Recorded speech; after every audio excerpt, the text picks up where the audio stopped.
Na véspera da Sexta-feira Santa, o presidente da República publicou o novo decreto de redução do IPI. Ao contrário do compromisso que firmara com o governador do estado, com o presidente da Federação da Indústria e com o povo do Amazonas, publicou o novo decreto sem retirar os bens produzidos na Zona Franca de Manaus. Eu vou tentar aqui explicar um pouco o histórico, as consequências e as medidas que devem ser tomadas daqui por diante.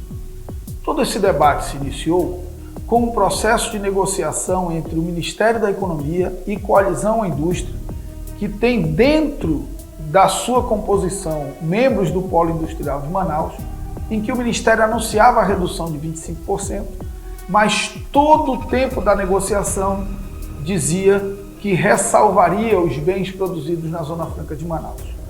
Publicou o primeiro decreto na noite da véspera do Carnaval e não ressalvou a Zona Franca de Manaus.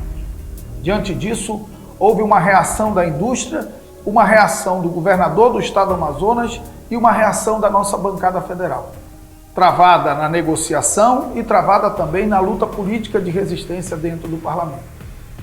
Toda essa luta culminou com uma reunião em que o presidente da República anunciou, tendo à mesa, como eu já disse, o governador, o presidente da Federação da Indústria e alguns apoiadores seus, que publicariam um novo decreto, dessa vez ressalvando os itens produzidos na Zona Franca de Manaus. O prazo para essa publicação era o dia 2 de abril. Próximo do dia 2 de abril, o governo publicou um novo decreto, mas sem ressalvar a Zona Franca, apenas ampliando o prazo para 2 de maio.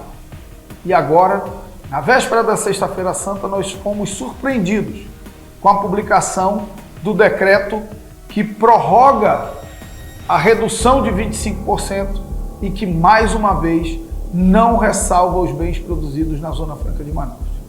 As consequências disso são gravíssimas para o povo do estado do Amazonas. Primeiro, elas atingem 100 mil empregos diretos e 400 mil empregos entre diretos e indiretos.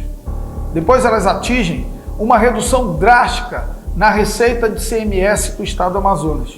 Dinheiro que paga escola pública, hospital público, que asfalta a rua, que financia servidor público e do qual 25% é repassado para os municípios já tão pobres do interior do estado do Amazonas. Além disso, ela reduz a riqueza circulante no estado do Amazonas. E ao reduzir a riqueza circulante de um polo que gera mais de 150 bilhões de reais por ano de riqueza, ela tem impacto na construção civil, que não terá para quem vender, no comércio, que não terá para quem vender, e na vida de todos os amazonenses. Diante disso, só nos resta o caminho que nós evitamos até aqui, que é o caminho judicial. E por que nós evitamos até aqui? Porque nós não queremos derrubar o decreto de redução do IPI de carros, de eletrodomésticos, de geladeira, de fogão, de máquina de lavar, porque nós não produzimos isso na Zona Franca de Manaus. Nós produzimos motos, bens de informática, ar-condicionado, concentrado de refrigerante, e são esses bens que nós queremos preservar. Infelizmente, o governo insistiu em atacar o nosso modelo, em inviabilizar o nosso modelo, só restando a alternativa do caminho judicial. O governador do estado já anunciou que ajuizará a ação direta de inconstitucionalidade, e eu tenho insistido com o presidente da Assembleia para que a mesa diretora da Assembleia também ajuize a ação direta de inconstitucionalidade.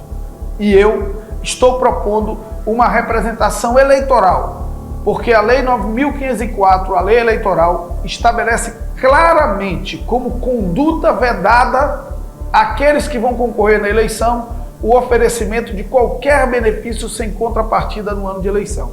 E a jurisprudência é farta, no sentido de que reduzir imposto em ano de eleição é oferecer benefício sem contrapartida. Nós vamos seguir lutando no parlamento com as armas que nós temos, judicialmente, e não vamos nos dobrar diante desse gravíssimo, na verdade, o mais grave ataque da história da Zona Franca de Manaus.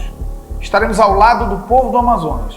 Essa não é uma luta que nos permita dividir o povo do Amazonas entre quem apoia o presidente e quem não apoia o presidente. Porque essa é uma luta não é contra o presidente, essa é uma luta a favor dos empregos e da vida dos amazonenses.